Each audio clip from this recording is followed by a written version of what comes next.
Market Mantra, Market Mantra, Market Mantra, Market Mantra, Market Mantra,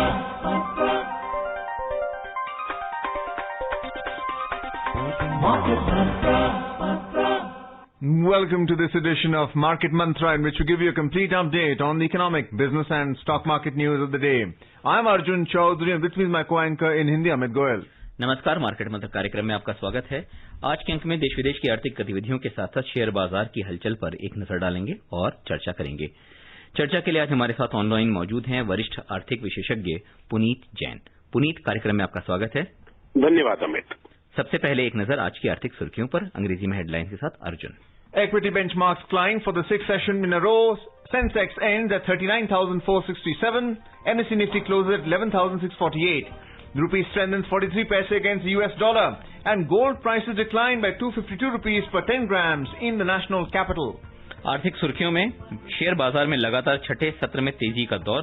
Sensex 39,467 और Nifty 11,648 के स्तर पर बंद। डॉलर के मुकाबले रुपए में 43 पैसे की मजबूत बढ़त और दिल्ली सराफा बाजार में सोना स्टैंडर्ड 252 रुपए प्रति 10 ग्राम की गिरावट से बंद हुआ।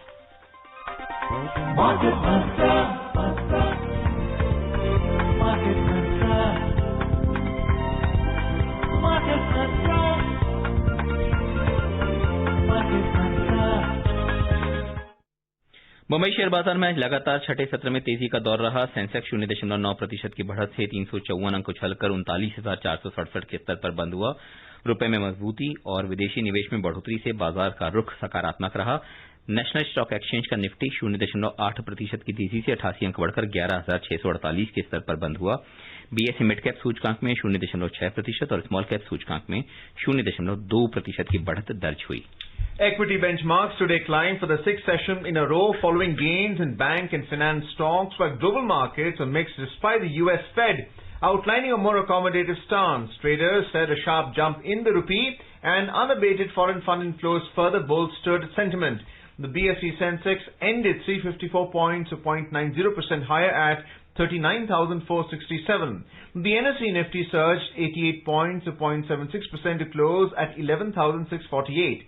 At the broader market at the BSE, the mid-cap gained 0.55% while the small cap fell 0.23%. IndusInd Bank was the top gainer in the Sensex pack on Friday, spurting 8.4%, followed by Axis Bank, ICICI Bank, Sun Pharma, SBI and Kotak Bank. On the other hand, Power Grid, Infosys, NTPC, Asian Paints, Hindustan Unilever, Mahindra and Mahindra and Tata Steel were among the major laggards, shedding up to 1.2%.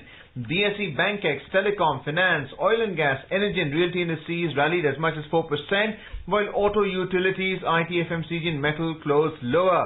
Experts said global equities are mixed after US Federal Reserve Chairman Jerome Powell said the central bank will remain accommodative and shift to a more relaxed approach on inflation. However, the lack of specifics disappointed markets. उधर अंतरबैंकिंग मुद्रा बाजार में dollar के मुकाबले रुपया 43 पैसे की मजबूती से 73 रुपए 39 पैसे प्रति डॉलर के स्तर पर दर्ज हुआ। बेहतर विदेशी निवेश और डॉलर में कमजोरी से रुपए में मजबूती दर्ज हुई। पुनीत, सबसे पहले शेयर बाजार के बारे में जानना चाहूंगा। शेयर बाजार में लगातार छठे कारोबारी सत्र में मजबूती कायम रही है। किस नजरिए से देखते हैं? क्या ये अर्थव्यवस्था में मजबूती को दर्शाता है? क्या यह निवेशकों के भरोसे को दर्शाता है? या भारतीय अर्थव्यवस्था में जो एक निरंतर हम बात कहते थे कि मजबूती चाहे वो अंदर खाने ही सही धीरे धीरे आ रही है? तो अमित, मैं पहले शेयर बाजार के हाल की बात करता हूं कि जो हम शेयर बाजार में जो एक तेजी का माहौल देख रहे हैं, ये तो देखिए एक मोमेंटम प्ले है। इसको सीधे सीधे मैं इकोनॉमी से तो सीधा नहीं जोड़ सकता। ये बात सही है कि इकोनॉमिक जो रिकवरी है या इकोनॉमिक एक्टिविटी है वो भारत में रिकवरी की तरफ चल रही है। उसमें हम देख रहे हैं कि मजबूती आ रही है, लेकिन जो शेयर बाजार में हम मजबूती देख रहे हैं और खासतौर से जो छोटी और मझोली कंपनी जो है, स्मॉल एंड मिड कैप जो है, वहां हम देख रहे हैं कि काफी जबरदस्त खरीदारी है, वहां पर काफी ज्यादा शेयर्स में तेजी आई है। वो मुझे लगता है कि मोमेंटम बाइंग है। देखिए, मोमेंटम बाइंग में ये कहना मुश्किल होता है कि कहाँ प्राइस जस्टिफाइड है, वो प्राइस क्यों बढ़ रहा है। पोस्ट फैक्टो हम ये कोशिश करते हैं एनालिसिस की, पर सच बात तो आज ये है कि जो रिटेल इन्वेस्टर के द्वारा बाइंग है वो काफी ज्यादा चल रही है, और उसके सामने हम एक मोमेंटम बाइंग वो देख रहे हैं। आपने कहा कि क्या वो मजबूती को दर्शाता है। डेफिनेटली मुझे लगता है कि भारतीय अर्थव्यवस्था एक रिकवरी के पाथ पर है, लेकिन जितनी तेजी से, यदि हम आज का निफ्टी का या सेंसेक्स का स्तर देखें तो ये 6 महीने का सबसे ऊंचा स्तर है। करीब करीब जो हमने लेवल फरवरी में पीक लेवल देखा था बजट के आसपास, ये वो लेवल हम देख रहे हैं। तो मुझे लगता है कि इकोनॉमिक एक्टिविटी अभी उस लेवल पर नहीं पहुंची है, प्री कोविड लेवल्स पर इकोनॉमिक एक्टिविटी नहीं पहुंची है, लेकिन बाजारों को उम्मीद है कि इकोनॉमिक एक्टिविटी पिकअप कर रही है और आने वाले 6 महीनों में या शायद 1 साल में वो शायद अपने पुराने स्तर पे पहुंचेगी। पर उस उम्मीद पर शायद, और बिकॉज ऑफ एक्स्ट्रा लिक्विडिटी, हम देख रहे हैं कि ये बाजार में तेजी है। एक और खास बात है कि यदि हम पूरे विश्व की तरफ देखें और यदि आप खबर सुने सारी, तो ऐसा लगता है कि सारे विश्व में ही स्टॉक मार्केट की बहुत तेजी चल रही है। ऐसा नहीं है, बहुत ही सिलेक्टेड मार्केट्स हैं जहां पर हम तेजी देख रहे हैं। खासतौर से जैसे अमेरिकन मार्केट्स हैं, वहां बहुत तेजी है। इवन यूरोप में भी जो जर्मन स्टॉक मार्केट्स हैं वो अपने रिकॉर्ड हाई पर पहुंची हैं, लेकिन बाकी जो यूरोपियन मार्केट्स हैं वहां पर हम तेजी नहीं देख रहे। इवन इन एमर्जिंग मार्केट्स जहां पर भारत की गिनती होती है, वहां पर हम भारत, इंडिया, ब्राजील, रशिया, ये 3 या 4 ये मार्केट्स हैं जहां पर हम तेजी देख रहे हैं। बाकी विश्व के जो बड़े शेयर बाजार है वहां पर इतनी बड़ी तेजी नहीं है। तो मुझे लगता है ये लिक्विडिटी ड्रिवन मार्केट है, और ये इस उम्मीद पर मार्केट है कि ये इकोनॉमीज जो है ये बेहतर करेंगे आने वाले 6 महीनों में। Puneet, the FPI net investments into the equity market has been around 45,000 crore rupees, and that has had an impact on the rupee that Amit just read out, where the rupee gained by 43% in trade 73.39, which is a provisional data right now. But the interest has been in Nifty Bank, which for the week has gone up by 10%. Why Nifty Bank? Is this a short covering in the short to medium term and not short covering overnight? So Nifty Bank has really outperformed this week. It has gone up by 10%, and today particularly both the private sector banks and public sector banks, both this category of banks, they went up by about 5%. So clearly there was a broad-based buying in bank stocks. But if you really see the last 6 months, while Nifty has been able to come back almost close to its 6 months high, we haven't seen the bank Nifty recover at all. In fact, it's still substantially below its February and March levels. So I think today's rally, and rather this week's recent rally, is basically a catch-up rally where banking stocks which have become cheaper vis-a-vis the other large caps, I think those bank stocks are being bought because of attractive valuations. Of course, no market rally in the past has ever been successful or has never sustained without banking stocks participating in the rally. And so far in this particular run-up that we have seen in stock markets, bank stocks and financial stocks have really lagged. I think they have some catching up to do, and that is what we have seen. There could be some more legs to the financial rally going forward. So I'm expecting that if this rally has to sustain, then banking stocks will probably go up a little bit more. Puneet, वापस से अगर घरेलू अर्थव्यवस्था की बात मैं करूं, पिछले दिनों कुछ ऐसी खबरें थी कि जब वित्त मंत्री की केंद्रीय वित्त मंत्री की राज्यों के वित्त मंत्रियों से बात हुई थी, तो उन्होंने अपने राजस्व में जो कमी आ रही थी और जो राजस्व में जो संग्रह में भी दिक्कतें आ रही थी उसके बारे में चर्चा की थी। मैं ये बात सिर्फ इसलिए आज यहाँ पे उठाना चाहता हूँ कि क्या इस कमी से सरकार निपटने के लिए कितनी तेजी से कदम उठा रही है, एक बात। दूसरा, जो कि रिजर्व बैंक ने भी कहा है कि उन्होंने राज्यों को भी जो इस तरह के सुझाव दिए थे कि वो बोरोइंग के नए नए तरीके करके इस तरह की कमी को पूरा कर सकते हैं।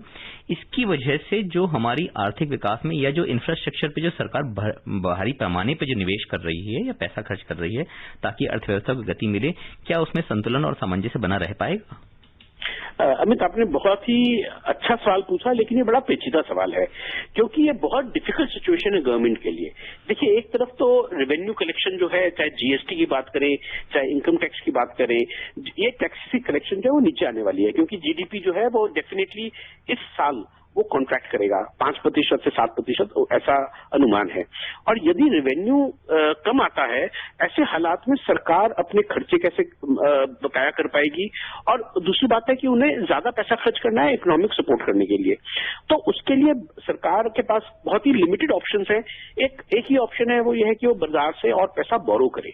यदि सरकार बड़े पैमाने पर, और सरकार ने ये कहा है, स्टेट गवर्नमेंट्स को भी बोला है और रिजर्व बैंक ने भी कहा है स्टेट गवर्नमेंट्स को कि जैसे आपने कहा कि आप ज्यादा बोरो कीजिए मार्केट से, अपने खर्चे जो गैप है आपका जीएसटी कलेक्शन का या रेवेन्यू कलेक्शन का, उस गैप को आप बोरोइंग से पूरा कीजिए।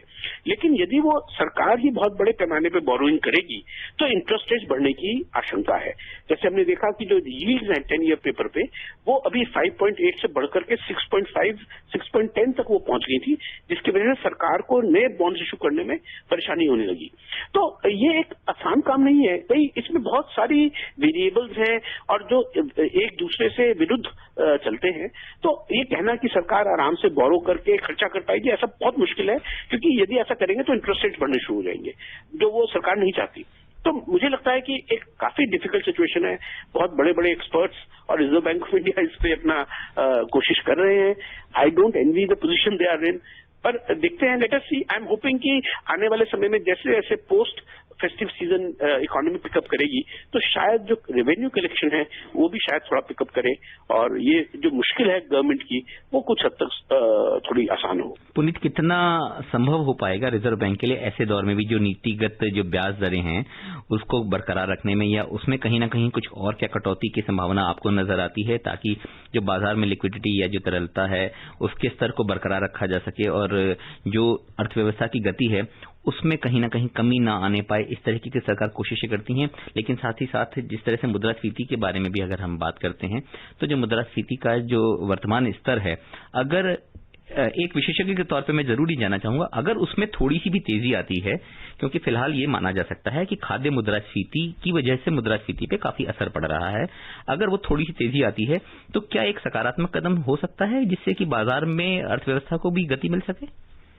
अमित, देखिए, रिजर्व बैंक के लिए भी काफी कठिन सिचुएशन है, क्योंकि इन्फ्लेशन जो है, अगर हम कंज्यूमर प्राइस इन्फ्लेशन देखें तो 6% के ऊपर चल रहा है। हालांकि आपने सही कहा कि जो फूड इन्फ्लेशन है वो उसका एक बड़ा पार्ट है, लेकिन उसके बावजूद भी यदि आने वाले समय में reserve bank of India liquidity maintain करता है या लिक्विडिटी को ज्यादा बढ़ाने की कोशिश करता है इकोनॉमिक सपोर्ट के लिए, तो ये इन्फ्लेशन 6% से बढ़कर 7% या उससे ज्यादा अगर होता है तो आरबीआई के लिए काफी कठिन सिचुएशन हो जाएगी। और मैं समझता हूं कि आरबीआई इंटरेस्ट रेट बढ़ाना नहीं चाहता। Definitely further interest rate cuts they are off the table. वो कोई मुझे नहीं उम्मीद कि आने वाले 3 महीनों में या 4 महीनों में, जब तक इन्फ्लेशन का दर नीचे नहीं आता तब तक आरबीआई कोई फर्दर रेट कट कर सकता है। लेकिन आरबीआई इंटरेस्ट रेट बढ़ाना भी नहीं चाहता। At the same time they want to keep liquidity high, जिससे कि इकोनॉमिक ग्रोथ हो। काफी कठिन एक मैथमेटिकल सिचुएशन है ये आरबीआई के लिए। तो मुझे ऐसा लगता है कि थोड़ा सा रिजर्व बैंक ऑफ इंडिया को टॉलरेंस रहनी पड़ेगी इन्फ्लेशन की।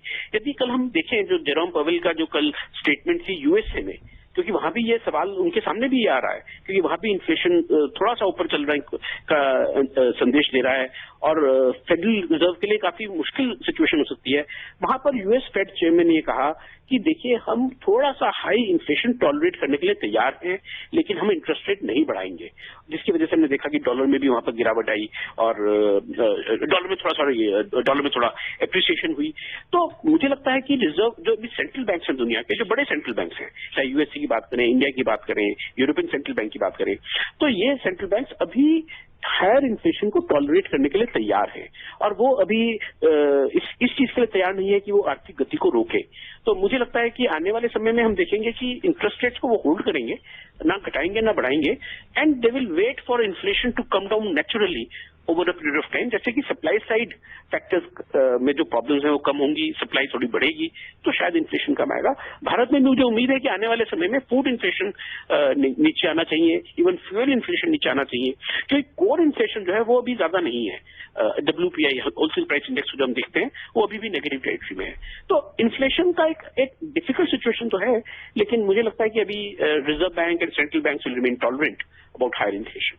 Puneet, we've seen volume spike in housing finance companies like LIC and India Bulls. What's the reason for that? And what about the auto index, which fell by 0.80%, and we're seeing a short build-up in the futures market in stocks like Ashok Leyland and Hero MotoCorp. There's an expectation that the market is going to fall for the auto stocks. Is this linked not only to a loss of income because of the post-pandemic situation, but also because of the lending policies of banks, which has been quite high? It is clearly a lot more than what the benchmark repo rate is.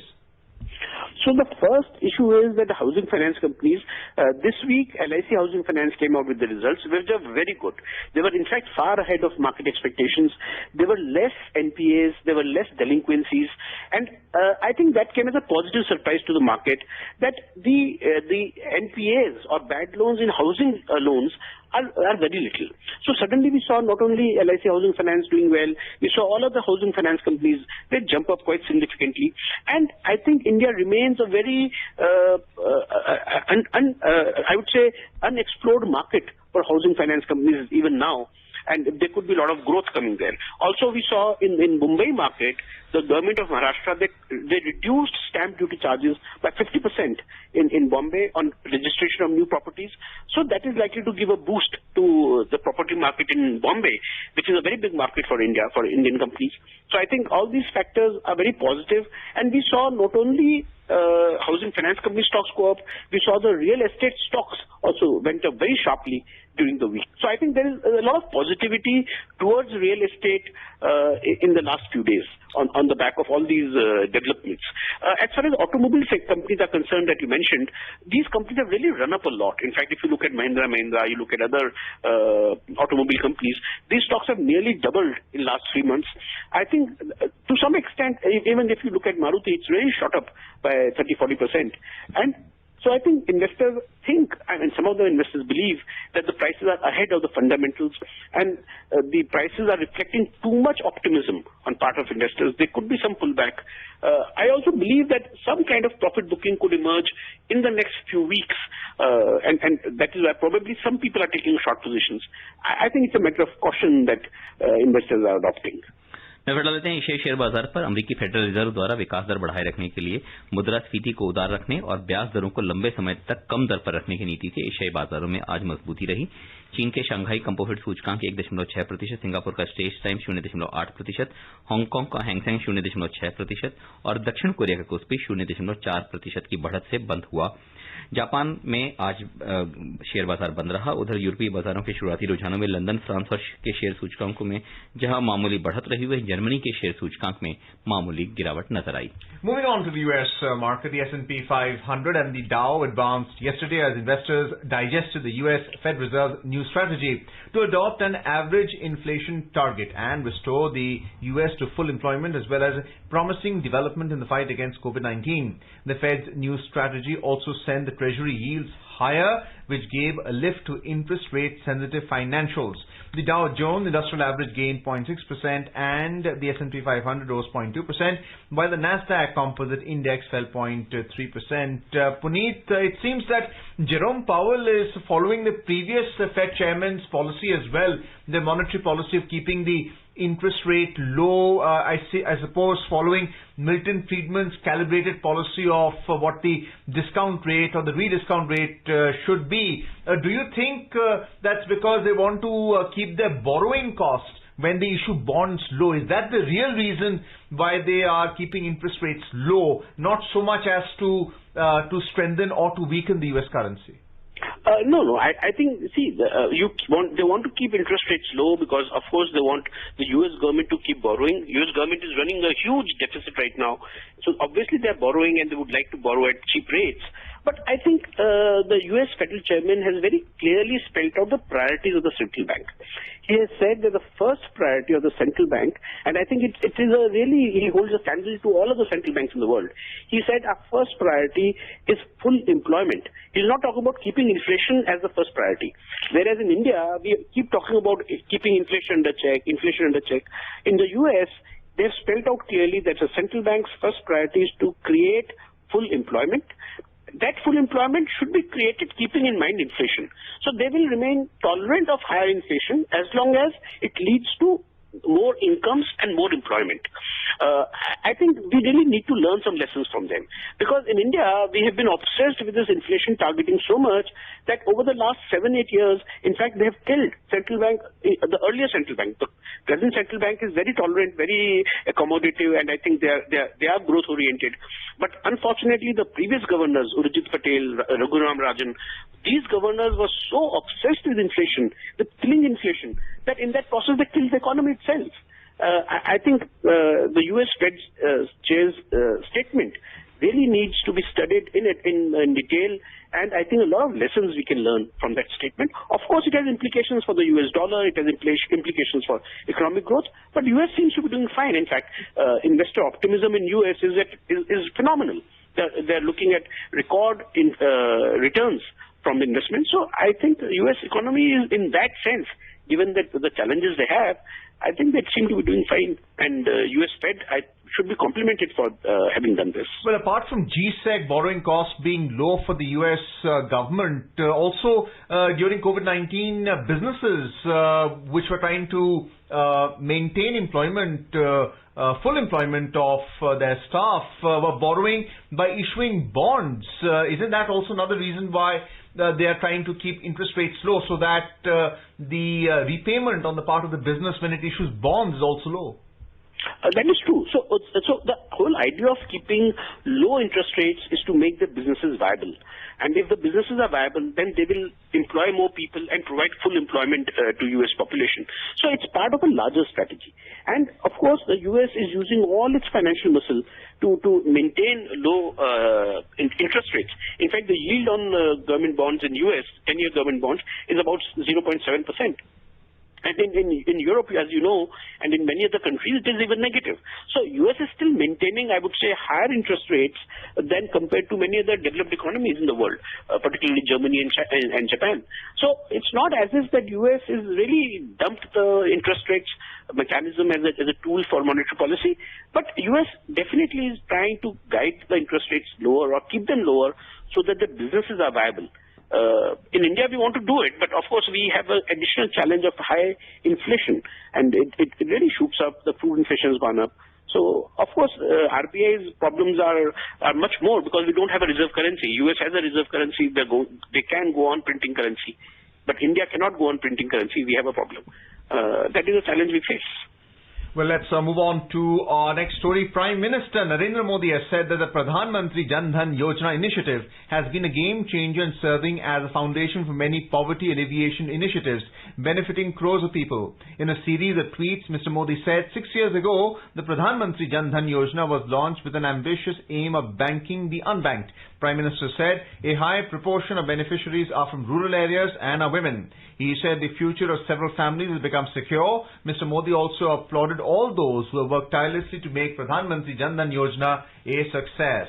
आवासन और शहरी कार्य सचिव ने आज पटरी, रेहड़ी और फेरी वालों के लिए प्रधानमंत्री आत्मनिर्भर निधि योजना के तहत प्रधानमंत्री स्वनिधि ऑनलाइन डैशबोर्ड का शुभारंभ किया। प्रधानमंत्री स्वनिधि योजना की शुरुआत इस साल 1 जून को हुई थी। इसका उद्देश्य कोविड-19 लॉकडाउन की वजह से प्रभावित रेहड़ी पटरी और फेरी वालों को अपनी आजीविका फिर से शुरू करने के लिए उचित ब्याज दर पर कार्यशील पूंजी उपलब्ध कराना है। इस वर्ष 2 जुलाई को प्रधानमंत्री स्वनिधि पोर्टल पर ऑनलाइन आवेदन करने की शुरुआत के बाद से विभिन्न राज्यों और केंद्र शासित प्रदेशों से 7,15,000 से अधिक आवेदन प्राप्त हुए, जिनमें से 1,70,000 को मंजूरी दी जा चुकी है। देश भर में खरीफ की बुआई पिछले वर्ष के मुकाबले इस वर्ष 7.15% बढ़ गई है। इस दौरान धान की बुआई में लगभग 10% और तिलहन की बुआई में 13% की बढ़ोतरी हुई है। इस वर्ष भी खरीफ की बंपर फसल होने की उम्मीद है। Puneet, we have read out many different stories over the course of the last 3 weeks where we are seeing that there has been an increase in food production in agriculture. What is the primary reason for this? Because our agriculture has traditionally been dependent upon rain-fed, traditional, conventional farming. Do you think the new measures have actually helped, and is there more focus on more diversified food production? Absolutely, Arjun. I think I said it earlier also, and I would like to repeat it today, that one of the great success stories of India has been its success in agricultural production. I think it's not been documented and not been lauded properly. India during this pandemic has not only been able to produce more than sufficient food grains and food items, we have been able to export a lot of it to countries. You will be surprised. I mean, so many countries I know, smaller countries, advanced countries, these countries were not even able to meet the food requirements during this lockdown. India was able to do it very comfortably. There was never a shortage of food items. I think it's a great achievement. And if you look at the data which we are getting now, Kharif production is going to be at record levels. We have seen sowing go by 7 to 8% from last year's level. Last year itself was a record. And on top of it, we are going to see another 7 to 8% increase in sowing, which should yield a much better crop later this year. So I think agricultural production is phenomenal. On top of it, I think the steps that government has taken recently in terms of scrapping the APMC, I think that is going to change India's agricultural landscape phenomenally in the next 2, 3, 4 years, and it will bring a lot of prosperity to rural India. I think this story needs to be still told and should probably become a major story in next 2, 3 years. There's also the revival of reservoirs, the storage of water. That has been quite consistent that we are seeing in this policy. So, if you look at the reservoir level as of last week across India, then it is again at record levels of 80% plus. I remember, I mean, earlier it used to be like 30%, 40%, 50%. So India has been extremely lucky that we have had good rainfalls and we have the resources to store that water, because this water then can then be used throughout the year for irrigation, for agriculture purposes, for other purposes. And the levels of water level right now is at record levels. I think this will bring enormous prosperity in rural areas in months to come. Well, let's have a look at the oil market now. Oil prices today traded almost flat as Storm Laura raced inland past the center of the U.S. oil industry in Louisiana and Texas without causing any widespread damage to refineries. In intraday trade, Brent crude prices were trading around $45.10 per barrel, while WTI crude prices were around $43.10 per barrel. Puneet, we're seeing that the global crude prices are inching up incrementally. Do you see this trend continuing regardless of what's happening as far as the climate change is concerned?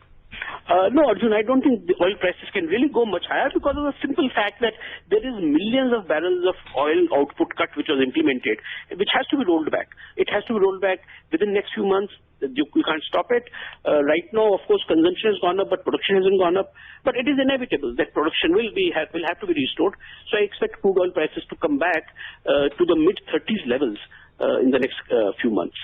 Delhi सराफा बाजार में सोना standard 252 रुपए के नुकसान से 52,155 रुपए प्रति 10 ग्राम के स्तर पर दर्ज हुआ। हालांकि चांदी 462 रुपए की बढ़त से 68,492 रुपए प्रति किलोग्राम के स्तर पर दर्ज हुई। अंतर्राष्ट्रीय बाजार में सोना गिरावट से $1,949 प्रति औंस के स्तर पर रहा, जबकि चांदी $27.33 प्रति औंस के स्तर पर दर्ज हुई।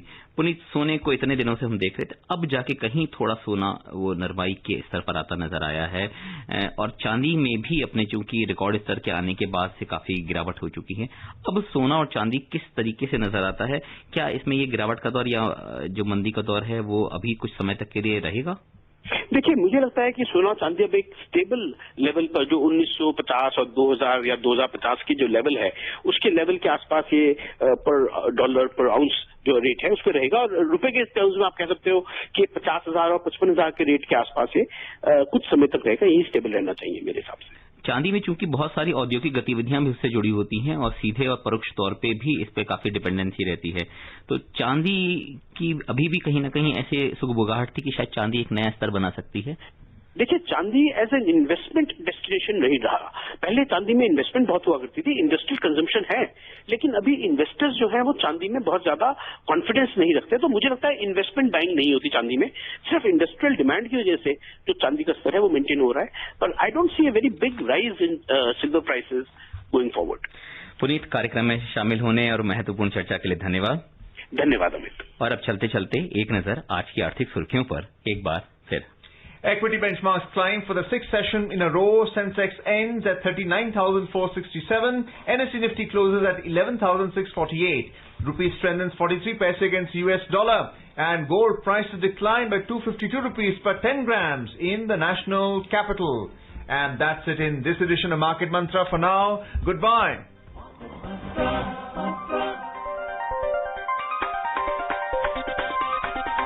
Market Mantra.